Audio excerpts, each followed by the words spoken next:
Hello and welcome back to OmniFoot TV. This is your host Omar speaking. I know that I've been away for a bit. I've had some issues to take care of, but now I'm back. And today's video is an interesting one. Hansi Flick has been sacked. Now, I'm going to talk about that in part, but I'm going to provide context and comparison to another manager and another FA. I released a reel yesterday. I'm not sure if everyone saw it. The views were quite low. But I was talking about Southgate. Anyone who's followed this channel for a while, anyone who's close to me, friends, co-workers or such in regards to, football, media, and so on, will have some idea as to how I view Gareth Southgate. And will only know if they've been around me for long enough or if they've seen these videos. Because I've covered a lot of Southgate-related content due to my love of England. Now, I do love the English national team. I do love England. I dislike the Germans. I've always disliked the Germans in terms of their national team. I love the players, I love the history, I love the philosophy, and I love the culture. And I love how all of that just transitions into how they approach the game. The ruthlessness, the organization, the tact, the sense of trust that they have in between one another. Their team building philosophy overall. Now, why am I talking about all this? Because Hansi Flick's sacking is something that I think everyone saw coming. I don't really know what was going on. I genuinely don't.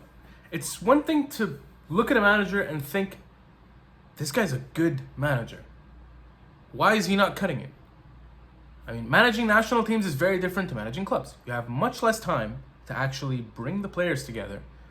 You have much less room, and it's much more methodical, and the amount of time you get in between breaks is a lot. So I think that it's much more difficult in a way, but also maybe a bit easier. There are managers who do very well on the international stage and managers who do well on the club stage. And then you have them split up into each category. And there are some who can do both. But it doesn't apply to every one of them. And the reason I'm singling out Flick and Southgate is because in regards to the FAs, or their corresponding and respective FAs, there is an issue here. You have the English FA that is blinded by a state of callous mediocrity. On paper, you can easily make the argument that they were doing well. Basically because of the fact that they had reached their first final since 55, or 66, excuse me, in the last Euro final where they lost to Italy. And then the World Cup semi-final before that.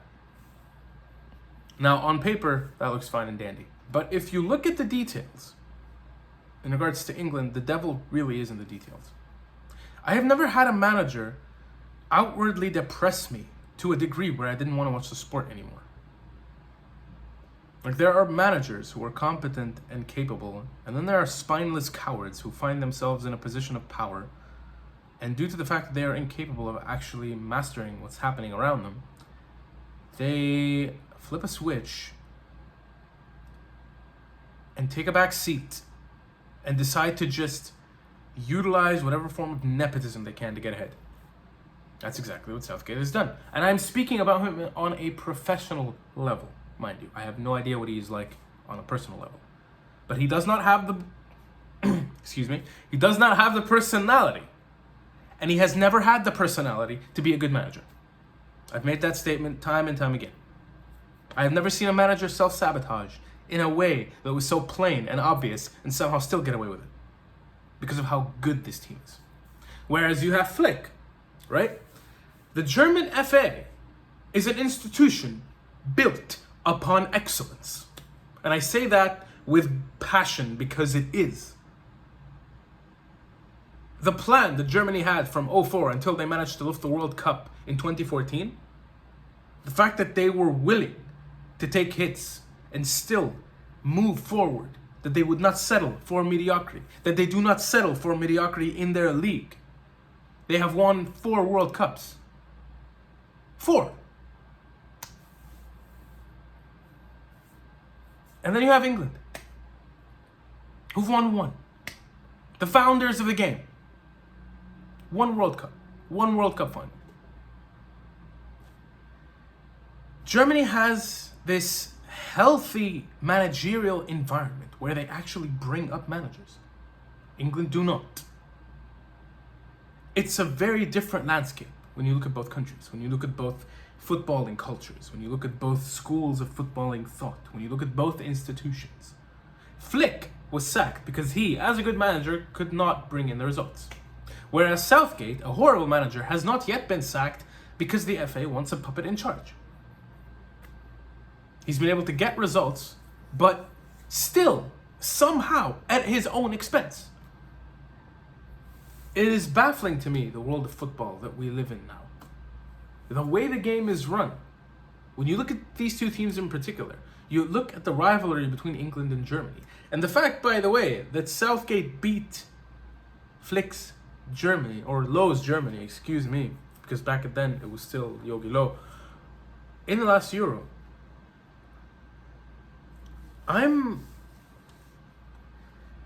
look at this and I think to myself, people really enjoy settling for mediocrity. But when you see a welcome change that is required, and someone with the ruthlessness required to make those changes, to make those decisions, that's what we need more of. I say that as a Chelsea fan because I've obviously lived it. But I get that sometimes being too ruthless is not a good thing. However, the point remains.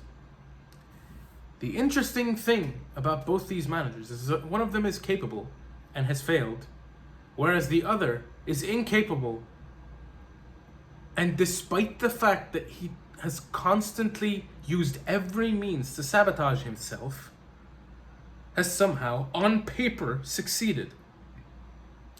Despite the disapproval of the masses. The Germans know Flick is a good manager. The English know Southgate is not. And yet, here we are. I just wanted to share this and get it out of the way because it was an interesting thing for me.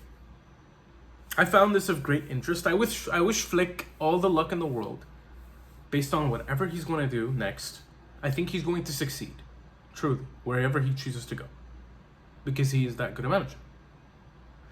I think, however, that he's going to need some time.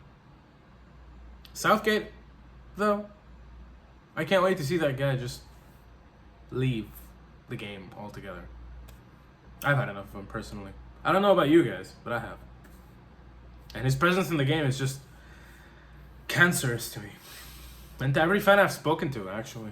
Except maybe a few who just think that, hey, whatever he's doing is somehow working, so let's just not break it. Well, that's obviously been the case, hasn't it?